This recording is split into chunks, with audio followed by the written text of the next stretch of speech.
All right, so technically we're a little past the halfway point, but I had to wait for Barbenheimer.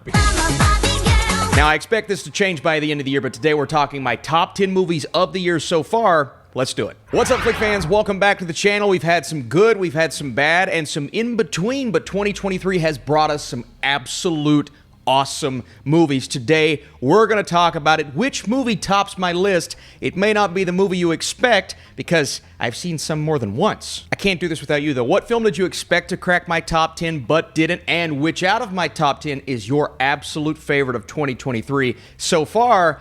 I have some honorable mentions that I want to talk about first. Let's just do 10 because why not? First up is Barbie. Really enjoyed it. Maybe not as much as other people. Missing, an underrated thriller from earlier in the year. Are You There, God? It's Me, Margaret. A great coming-of-age story, unexpected. Evil Dead Rise. I really enjoyed this scary film. How about TMNT Mutant Mayhem? A great, unexpected animated movie. Creed 3, awesome sequel and really amazing fight scenes. Dungeons & Dragons, maybe my most surprising film of the year. Extraction 2, a sequel that's way better than the original. Suzume, an awesome anime film that I did not expect. And Sound of Freedom. Yes, the behind-the-scenes drama, but as a film, it was really good. Coming in at number 10, The Covenant, directed by Guy Ritchie. This stars Jake Gyllenhaal, who is absolutely fantastic. The marketing for this movie, frankly, was terrible. It feels like the one Guy Ritchie film that nobody was really talking about until about a week before it came out, and then I didn't even get to a review because I just got busy with other things, and hey, oh, that's out? Shoot. Then I watched it, taking place in the war in Afghanistan. There's this local interpreter who's risking his own life to carry an injured sergeant across miles of terrain. And there's a nice little build-up in there. Guy Ritchie knows how to build the intensity. He's done it countless times. But I just feel like lately, Guy Ritchie's films, they've been either good or just... Boo! You stink! This movie's intense. I mean, you have the recognizable faces, Anthony Starr, Alexander Ludwig, Dar Salim, who is amazing, but Jake Gyllenhaal giving a performance here that, frankly, it's going to be underrated. Like all Jake Gyllenhaal performances, nobody's going to talk about it at the end of the year, but we're going to talk about it because he's amazing in this film. And Guy Ritchie's direction, it's the best it's been in years. I love a good war film, right? You know I'm a big fan of that genre, but this isn't necessarily that. It's more kind of a movie regarding this specific struggle. Some great dialogue in there. I love the emotion, the back and forth between the two, and all in all, The Covenant was a nice surprise. I thought the build-up here was brilliant and a great payoff. So one of the bigger surprises of the year, again, the marketing was just, it was bad. Next up, a recent horror movie from A24. This is the best horror movie of the year so far. It is Talk to Me. And talk to me. Tell me about your experience, because this one, it freaked me out, man. Marty, I'm scared. Sophie Wilde's great here. Our first-time feature-length directors. Two guys from YouTube. Two guys who have had their hands in horror movies in the past. And the great thing about Talk to Me is it's a nice marriage between what we expect from A24 when it comes to horror. It's that creepy, slow-building, sometimes overly artistic. Come on, guys. You like that kind of thing? Yeah. I like that kind of thing. But also, you have that more, targeted toward the general audience type of moments and scares, and it doesn't overly rely on jump scares, but it is ridiculously entertaining because it's kind of this coming-of-age story mixed with a bunch of teens that get together and do something stupid. I mean, really stupid. I mean, you're going to have to kind of get past the premise to enjoy the movie. But once you realize, well, this is kind of what that movie is talking about, peer pressure and how people will encourage others to do things that they know aren't right. And once that all comes together, man, there are some really incredibly put together scenes in this film. I mean, some of the best haunting scenes and haunting imagery I've seen in years in a horror movie. And one in particular that stands out is maybe a top 5 scene overall of 2023. I enjoyed the build-up. I love the intensity and the way it ended. It's not going to work for everyone. Some people are going to walk out pissed off, but I, for one, as someone who likes a horror movie like this, I'm like, yeah, that works. It's not pleasant, but this movie really worked for me. What's going on with 2023? It's like the year of the behind-the-scenes, we're going to tell the whole story, the true story type of movie. From Air to Blackberry to Flamin' Hot to Tetris, a couple more coming out this year. It's for some reason, 2023 is like the year of action movies and the year of this type of film. And so far, I haven't loved every one of them, but there have been a few standouts here. Blackberry is one. And we're talking about surprising films with Dungeons and Dragons. This has to be the most surprising movie of the year because I saw that trailer and I said, it's. People are going to be mad at me for this, but to me, it felt like an SNL skit when I watched the trailer. I'm like, Jay Baruchel, what's he wearing? What is that? And then you watch the film and the behind the scenes of something that everybody knows. Everybody knows what a BlackBerry is or was, because in its prime, it was the thing. It was just as big, if not bigger, than the iPhone. My dad, he loved he cherished his BlackBerry, but what happened to BlackBerry? Well, this tells that true story. And not only is Jay Baruchel giving a great performance, not only is Matt Johnson really good, the direction from Johnson is excellent. Glenn Howerton. We're going to be talking about Oscar nominations here soon on this channel. Predictions are coming, and Glenn Howerton is going to be in the conversation at this point in the year. Now, he could fall out. I feel like this is the type of movie that could be overlooked by the end of the year, but right now you have to be talking about him. This is a performance for the ages in this genre, and it's telling a fascinating true story. I really love the build-up. The style here is excellent. It's a lot less crowd-pleasing than something like Air, and maybe that's what I prefer, but BlackBerry does what it needs to do to tell this story, and Howerton gives a performance that it will go down as a standout from 2023. I loved this movie. It is the first one on my list where I'm like, yes, this is an excellent film, and I watched it again. It got better on rewatch. Your mission, if you choose to accept it. I am ashamed, flabbergasted, and sad that this did not make more money. I genuinely believe this is one of the best Mission Impossible movies in the franchise. Not only is the action nonstop throughout, and I'm saying that about all the action movies this year. We'll get to another one here in a second, but it is so well put together. McQuarrie's direction is great. I don't know if I love certain elements as much as Fallout. Like, the cinematography may not be as great. It may not be as epic or as brutal at times, but the story, it's interesting, and we're going into AI territory. Not everybody likes that idea. The big sequence between all the government officials, that's just one big exposition dump. I could have done without that, but it immediately leads to something incredible. And Mission Impossible, my brother and I went to this screening, man. We were on the edge of our seats the whole time. The whole film. Almost a 3-hour runtime, and I was never bored. How often can you say that in a movie? Tom Cruise is great. And even though it's part one, it doesn't leave off in a way it's like, darn it, I'm disappointed. It's like, no, when's the next film? I need it right now. I love this one. I can't wait to see more. How about Guardians of the Galaxy Volume 3? The best entry in the MCU in quite some time. A film that I did not think could outdo the first two movies. It was better than the second, right? On first watch, I'm like, yeah, it's definitely better than the second movie. Not that I hate the second film, but Guardians 3 did what it needed to do and more. It exceeded my expectations, but after watching it again, I'm like, this may be the best Guardians film in general. It's the perfect balance of emotions, taking the story that was set up in Endgame and Infinity War. James Gunn, he's like, what do I do with this? Well, he made it. He turned it into the best possible product that he could have, and I love that. Some really standout performances here and characters. Rocket Raccoon has always been an amazing character, but the emotion from the backstory to where we leave him at the end of this film is amazing. Chris Pratt, I think he gives a genuinely amazing. This is one of the best performances of Pratt's career. I'm not kidding. Don't laugh at me. Okay, you can laugh. Mantis is a standout. Adam Warlock is a meme. How about the High Evolutionary? One of the better villains from the MCU we've seen in quite some time. And the flashbacks here with the animals and Rocket, they'll break your heart. Broke mine. Couldn't talk for hours. That's not true. If you're out on the MCU, that's fine, but make sure you watch Guardians 3 before you fully commit to quitting, because this one is worth it. Somebody please get this man a gun. Because if you do, he's going to kill like 200, 300 people. I want to know the body count. What's the body count in John Wick Chapter 4? Do you know that? I'd like to know. This film is chaos. This film is intensity like I've never seen in an action movie. And again, with the almost 3-hour run times, what are you doing? Why are these films so long? I don't care. I don't care with Dead Reckoning. I don't care with John Wick Chapter 4. I could have used 5 hours. That's not true. I have a small bladder. Do you remember in the Dragon's Breath sequence when the camera goes from here to here? And it's one of the coolest action sequences of my life, and it went on for 5 minutes, and I felt like my body was ascending to the heavens in that moment, and it never truly came back. I was just watching everyone in the theater watching the movie, but I was still watching the movie. Have you ever felt that way? Because that's how I felt in that sequence. I ascended. It was great. And I never came back. I'm still probably in that theater. This is not Austin.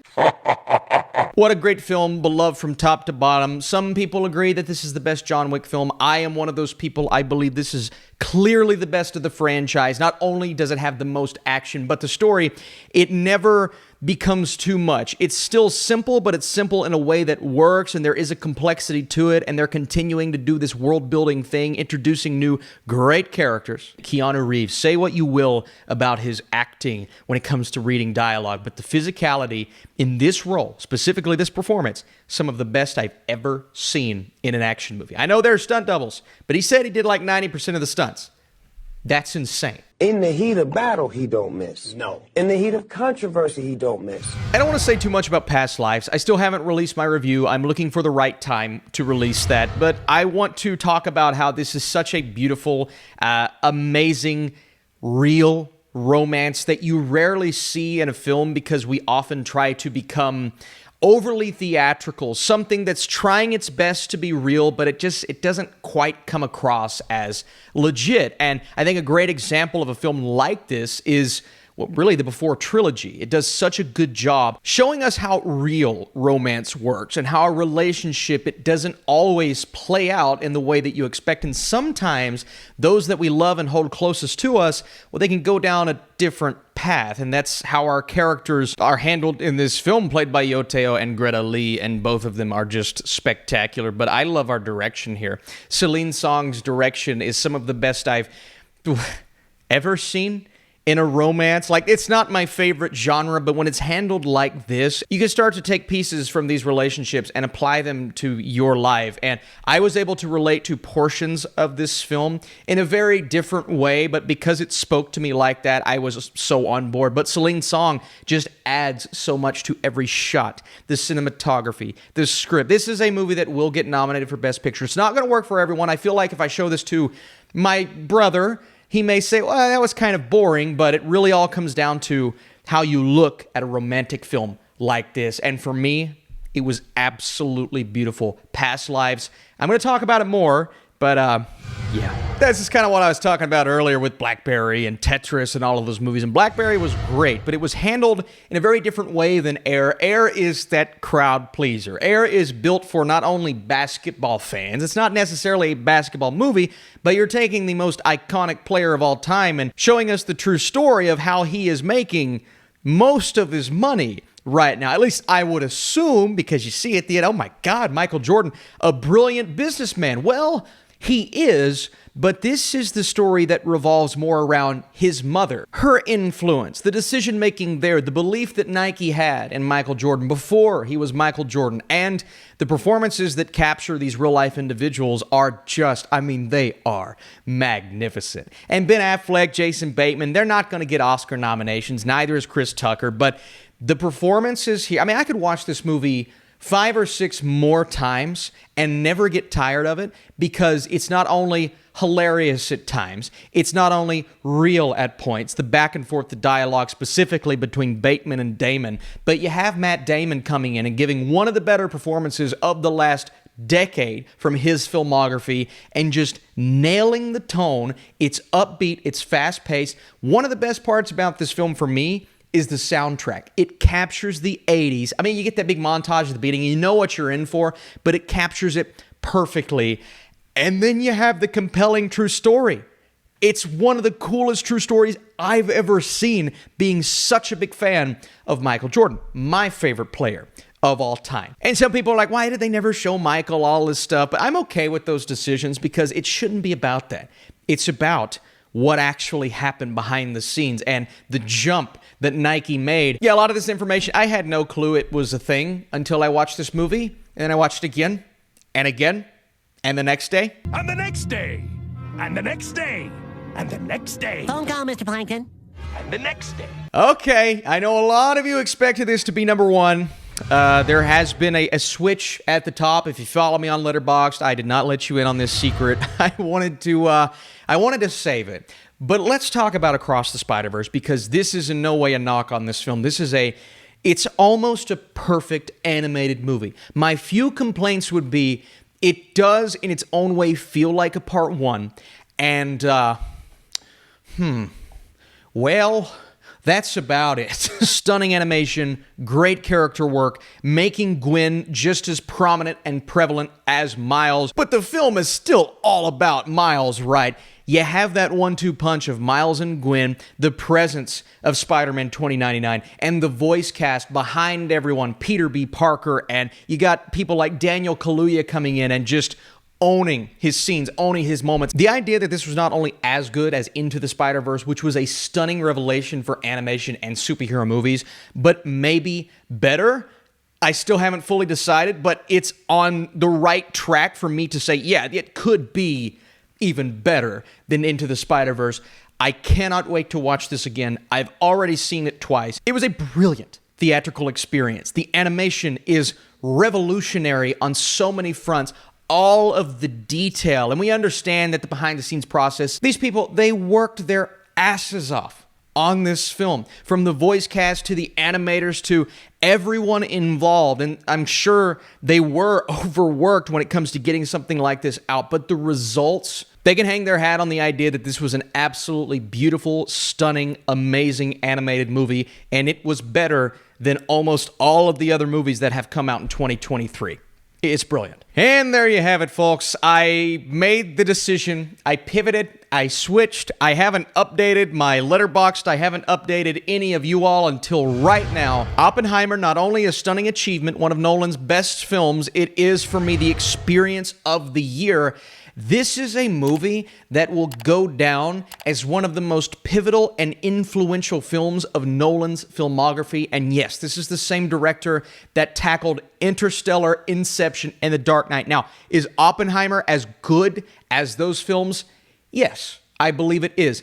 Does it impact me more than those movies? Not necessarily yet, but hey, I've seen those like 10 times. I've only seen this twice. So I enjoy history. I enjoy this time period. I didn't know, well, I thought I knew, but I didn't really know the true story behind Oppenheimer, his perspective, his experience. And not everything in this movie is true, right? Based on and around his perspective from the book that I actually really want to read. And, you know, some of the criticisms that I'm seeing on Twitter about this film, every rebuttal that I have towards those is like, but it's based on the book.